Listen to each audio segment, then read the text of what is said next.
si penelitinya melakukan interferensi atau tidak. Nah, sebetulnya ini nanti nyambung dengan strategi.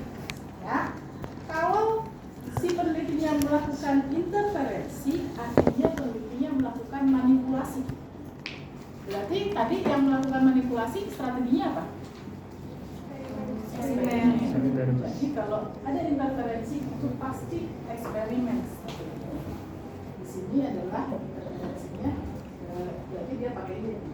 Ada interferensi. Kalau nggak ada apa Bu? Kalau nggak ada dia di lapangan, berarti dia bisa survei, bisa case study, bisa. Kalau interferensi dia bisa juga case study, kan? Tidak dilakukan interferensi. Ya, misalnya contohnya apa? Kalau contohnya dia mau meneliti seberapa besar sih, seberapa kuat cahaya lampu yang paling efektif untuk belajar di ruang kelas. Ya, dia melakukan manipulasi. Sekarang saya lampunya semuanya saya matiin. Terus saya ngajar, terus saya tanya kamu jelas nggak apa yang saya jelasin? Kelihatan nggak? Nggak kelihatan. Oke, berarti harus ada lampu. Oke, sekarang saya nyalain satu. Oke, terus ngajar lagi, saya tanya lagi, gimana? Jelas nggak? Nggak kelihatan Bu, redup, nggak kelihatan. Tapi masih lebih dari tadi, tapi tetap nggak kelihatan. Oke, sekarang kalau lampunya dua, dan seterusnya sampai akhirnya ketemu, oh ternyata yang paling efektif kalau lampunya ada 4 posisinya kayak gini. Ya, itu adalah melakukan interferensi, melakukan manipulasi. Jadi saya pakainya eksperimen strateginya, kemudian melakukan interferensi. Ya. Kemudian yang ketiga itu adalah desainnya dikaitkan dengan study settingnya. Apakah penelitiannya dilakukan di lingkungan yang aslinya, yang sebenarnya, atau penelitiannya dilakukan di tempat yang dimanipulasi? Ya, jadi ini nyambung. Kalau tadi yang interferensi itu dilihat dari sisi penelitinya melakukan sesuatu atau enggak. Kalau study setting itu melihatnya tempatnya itu tempat yang sebenarnya non konkret atau di lingkungan yang di luar konkret, kan? Artificial. Nah, dibagi dua. Kalau dia di lingkungan yang sebenarnya non konkret, tidak ada manipulasi, maka disebut dengan studi lapangan. Tapi kalau ada manipulasi konflik itu namanya studi eksperimen. Ya. Oke. Lalu berikutnya adalah unit analisis. Ya. Nah, unit analisis itu adalah terkait dengan bagaimana mengolah data. Level agregasi data yang dikumpulkan itu diolahnya gimana? Ya. Kalau saya misalkan melakukan pengambilan data, misalkan saya ngambil datanya pakai survei, misalkan saya mau melakukan penelitian bagaimana perilaku mahasiswa yang sedang menulis karya akhir. Saya kemudian melakukan survei, saya sebar kuesioner ke 100 mahasiswa jurusan akuntansi. Ya, 100 saya dapat, kemudian 100-nya langsung diolah. Ya, 100 masing-masing data itu akan diolah, dipakai sebagai satu individu sendiri. Maka unit analisisnya adalah ya. Tapi kalau saya melakukan penelitian, kemudian saya waktu mau mengolah datanya, penelitiannya adalah bagaimana perilaku mahasiswa dan pembimbing saat melakukan tugas kerja. Kemudian saya mengolah datanya adalah 1 orang mahasiswa plus 1 dosen pembimbing. Berarti saya harus punya data berapa? 2 itu baru bisa diolah, ya kan? Kalau saya dapatnya cuma mahasiswanya doang, nggak dapat pembimbingnya, nggak bisa diolah. Atau sebaliknya, saya dapat pembimbingnya jawab kuesioner, mahasiswanya nggak jawab kuesioner, nggak bisa diolah, kan? Akhirnya dibilang sebagai satu data kalau dia satu pasang, ya kan? Nah, itu namanya adalah diet. Data daya. Ya, satu lagi adalah kalau saya mau melakukan penelitian tentang bagaimana perilaku kelompok mahasiswa D4 akuntansi dan perilaku kelompok mahasiswa D4 MK dalam penulisan tugas akhir. Ini kelompok. Maka saya akan bisa mengolah data kalau ada siapa? Kelompok di sini sama kelompok di sini, ya kan? Datanya itu bentuknya kelompok, nggak bisa individu, nggak bisa pasang, harus kelompok.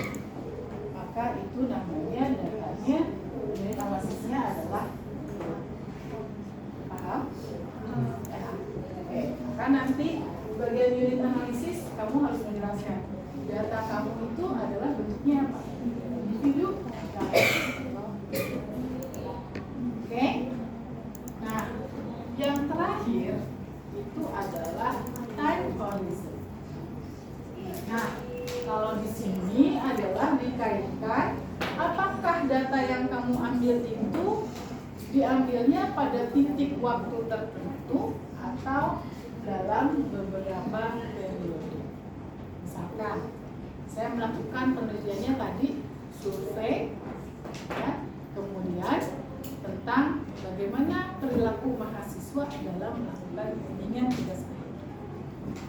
Nah, surveinya sekali, maka satu titik waktu, maka dia waktunya adalah cross sectional studies. Tapi kalau saya melakukan penelitian, ya, saya mau melihat bagaimana dampak penerapan PSAK 74 terhadap laporan terhadap kinerja keuangan perusahaan. Datanya adalah saya pakai dari tahun 2020 sampai 2024. Maka itu ada beberapa waktu, ya kan? Maka ini adalah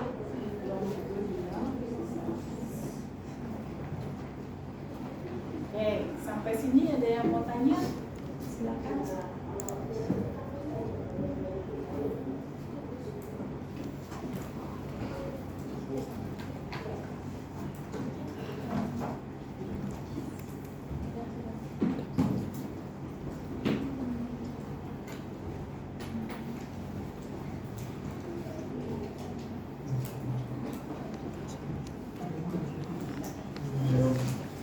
Bu, yang cross sectional studies ini maksudnya satu titik waktu itu sekali survei ya Bu, atau satu sekali eksperimen?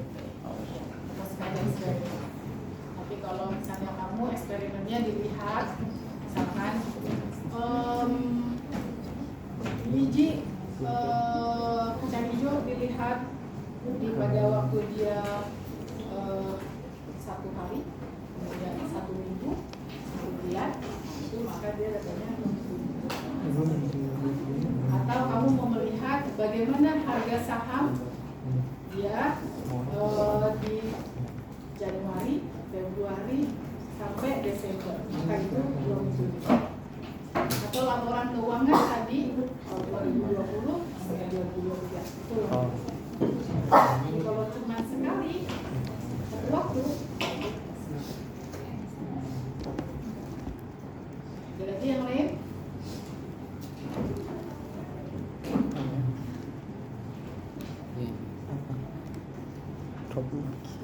kita mana mungkin ada sindrom itu nomor etika gitu yang mana? etika itu di eksperimen tapi yang di Ya, kan memang kalau survei itu kan lebih efisien gitu ya Bu, dibandingkan misalnya wawancara secara langsung. Tapi kalau bisa, gimana kita tahu survei itu dapat dipercaya dan relevan gitu? kalau kamu bilang pernyataannya survei itu lebih efisien daripada wawancara, tergantung tujuan dan pertanyaan ujiannya. Nanti kita akan belajar bagaimana metode pengambilan data. Ya. Survei dengan wawancara itu tujuannya beda. Gitu. Ya. Kalau kita penelitiannya mau di dalam, maka itu wawancara. Tapi kalau kita tujuannya generalisir, itu survei. Gitu. Ya, lalu kalau misalnya tadi pertanyaan berikutnya Pak, gimana kalau tahu bahwa diterima gitu, misalnya kayak dapat dipercaya gitu. Oh, oke. Nah, kalau kayak gitu, sebetulnya waktu bikin pertanyaan survei itu kita nggak bisa ngasal. Waktu buat pertanyaan survei, pertanyaan wawancara itu harus berdasarkan teori. Gitu. Harus ada dasar teorinya, nggak bisa ngasal. Makanya nanti mana pertanyaannya? Ternyata pertanyaannya nggak nyambung, nggak bisa dipakai analisisnya. Hasilnya ya bias kayak gitu. Kan ingat, kalau itu kerja, rubbish in, rubbish out. Kamu masukin apa aja ibaratnya, ya keluarnya ya masukin sampah ya keluarnya Ini sampah. kita ada eksperimen. Nah, jadi harus benar, harus ada dasar teorinya. Misalkan kalau mau penelitiannya tentang bagaimana misalkan penghitungan beban pokok produksi dengan time driven emisi, kan kamu harus punya datanya time driven emisi itu apa aja sih komponennya, itu yang harus ditanyakan. Sehingga kamu bisa hitung ini loh time driven emisi untuk PT ABC. Kan tadi pertanyaannya itu harus berdasarkan teori. Tapi kalau kamu nggak tahu teorinya, kamu nanti nanyanya juga nggak ngasal, akhirnya nggak ketemu berapa time driven emisi. Kayak gitu ya. Ya, Kasih Bu. ya. Ada lagi yang lain?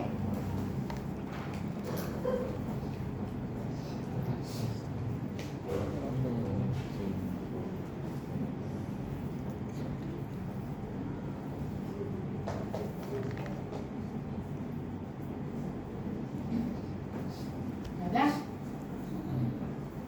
Yang mau sharing draftnya? Belum. Minggu depan.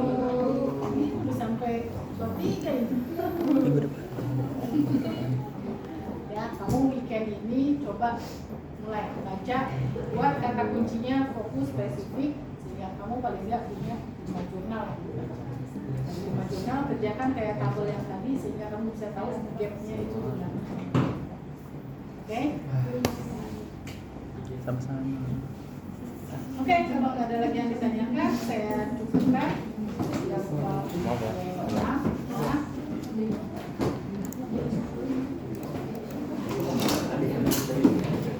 Terima kasih banyak semuanya.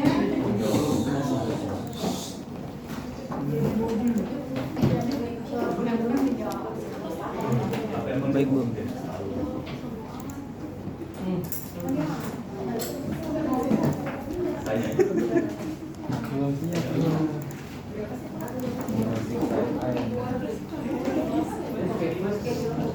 Kedua ada Alif dulu.